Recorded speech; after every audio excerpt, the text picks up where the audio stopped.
果你最近刷到翟一瑩和易航的相關片段，可能会有一种非常奇怪的感觉。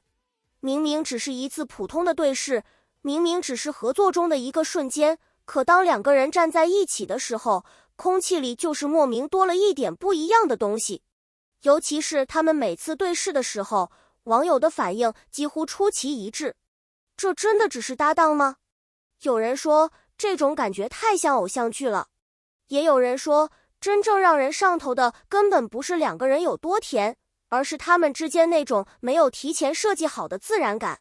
更有網友開始反覆翻看兩人的互動，試圖從一個眼神、一個停頓，甚至一個下意識的動作裡尋找所謂的答案。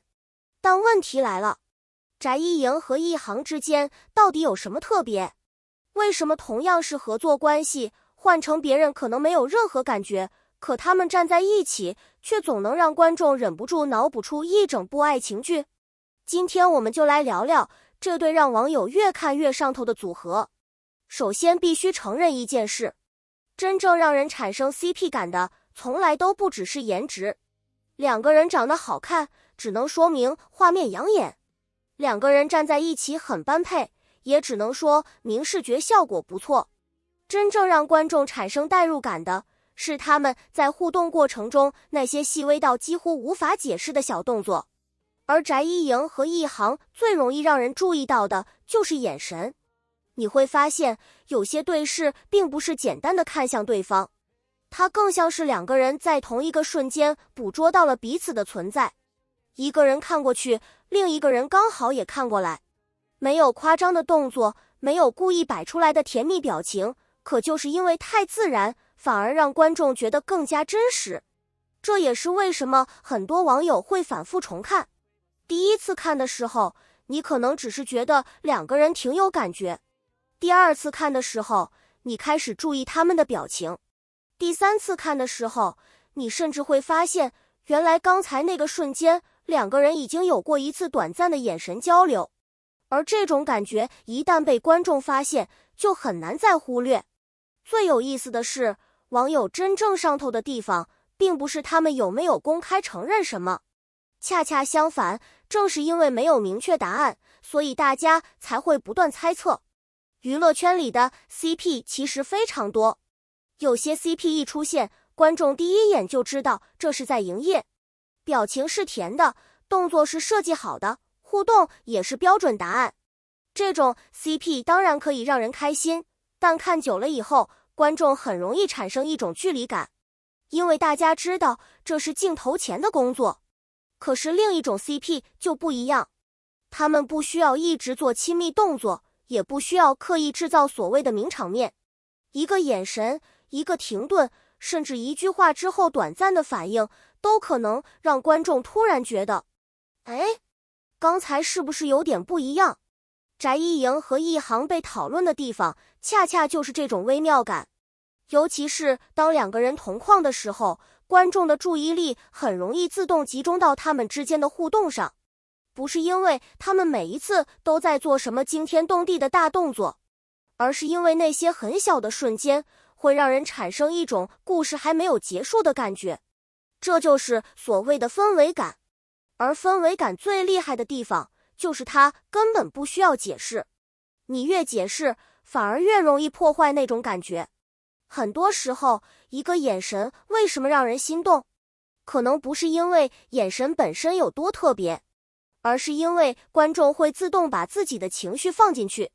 看到他們對視，觀眾會想到愛情劇裡的男女主角；看到他們一起笑，觀眾會自動腦補兩個人之間是不是有特殊默契；看到其中一個人看向另一個人，觀眾甚至會忍不住暫停畫面，然後開始分析，他剛才為什麼這麼看？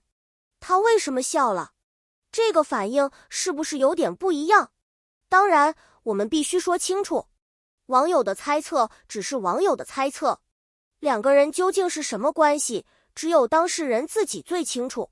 不能因為幾個互動片段，就直接把網絡上的猜測當成事實。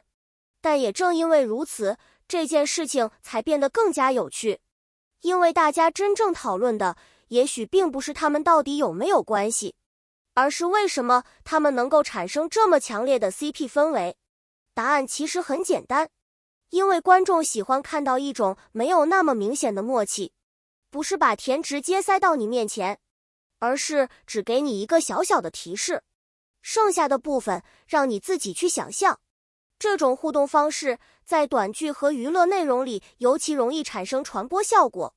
一個幾秒鐘的對視就可能被剪輯成一個片段，一個自然的笑容就可能成為評論區討論的重點，甚至一個看似普通的動作也會因為兩個人之間的化學反應被重新賦予新的意義。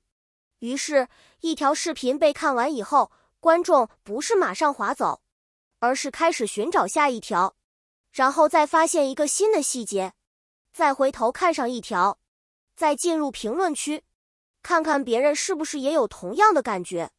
這就是 CP 內容最厲害的地方，它不是單純讓你看故事，而是讓你參與故事。每個人都可以成為觀察者，每個人都可以根據自己的理解拼出不同版本的劇情。有人覺得他們是默契十足的合作夥伴，有人覺得他們的互動太自然，還有人乾脆直接把兩個人當成了現實版偶像劇男女主角。但不管大家站在哪一種觀點上，有一點卻非常明顯，翟一瑩和易航的同框確實能夠制造討論度，而且這種討論不是來自一個巨大的新聞事件，恰恰來自那些特別小的瞬間。這也是為什麼很多觀眾會說，真正讓人心動的從來不是刻意安排出來的甜，而是一個人下意識看向另一個人的時候，剛好被鏡頭捕捉到了。當然，鏡頭裡的化學反應和現實中的感情是完全不同的兩回事。作為觀眾，我們可以享受他們帶來的故事感，可以喜歡他們之間的 CP 氛圍，也可以因為一個眼神而瘋狂截圖。但不要把想象直接變成事實，這其實也是追星和看娛樂內容最有意思的一條界限。你可以磕 CP， 可以開心，可以尖叫，可以說他們像偶像劇，但最終真實關係依然應該留給當事人自己定義。而從內容傳播的角度來看，翟一瑩和易航最讓人驚訝的地方，可能正是這種留白。他們沒有把所有答案都告訴觀眾，於是觀眾反而擁有了無限想象空間。一個眼神可以有10種解釋，一次微笑可以有10種理解。同一個畫面，不同的人甚至能夠看到完全不同的故事。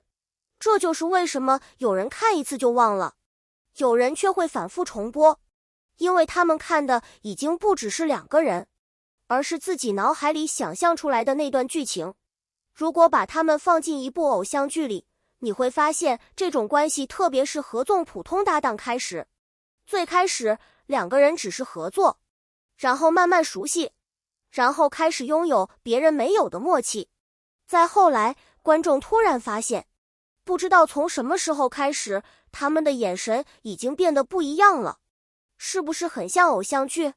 也正是這種慢慢發生的感覺，讓網友越來越沉迷。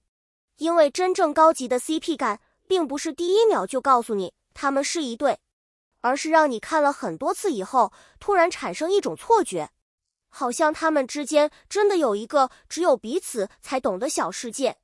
這也是為什麼這真的只是搭檔嗎？會成為評論區最容易出現的一句話。他未必是在尋找一個確定答案，更多時候，他只是在表達一種觀眾情緒。太有感覺了，太自然了，太像偶像劇了。而對於娛樂內容來說，這種情緒本身就是最大的傳播力。所以，如果下一次你又刷到翟一瑩和易航的同框，不妨仔細觀察一下，不要只看他們有沒有說甜言蜜語，也不要只看他們有沒有做親密動作。真正值得看的，可能是他們最自然的那幾秒。誰先看向誰？誰看到對方以後笑了？誰在對方說話的時候，下意識把注意力放了過去？這些細節也許什麼都不能證明，但卻足以讓觀眾產生故事感。而這可能就是翟一瑩和易航最特別的地方，他們真正讓人上頭的，不是一個已經寫好的結局，而是一段還沒有被寫完的故事。至於他們到底只是默契十足的搭檔，還是擁有更多值得關注的化學反應，答案我們不知道。而這恰恰也是最讓人期待的地方，因為只要答案還沒有出現，觀眾就會繼續觀察，繼續討論，繼續尋找下一個讓人心動的瞬間。所以你怎麼看？翟一瑩和一航之間的這種感覺，到底是專業搭檔之間的默契，還是已經產生了讓人無法忽視的 CP 氛圍？如果讓你用4個字形容他們，你會選擇默契十足，還是像極偶像劇？評論區告訴我，也許下一次他們一個不經意的眼神，又會讓整個評論區再次炸鍋。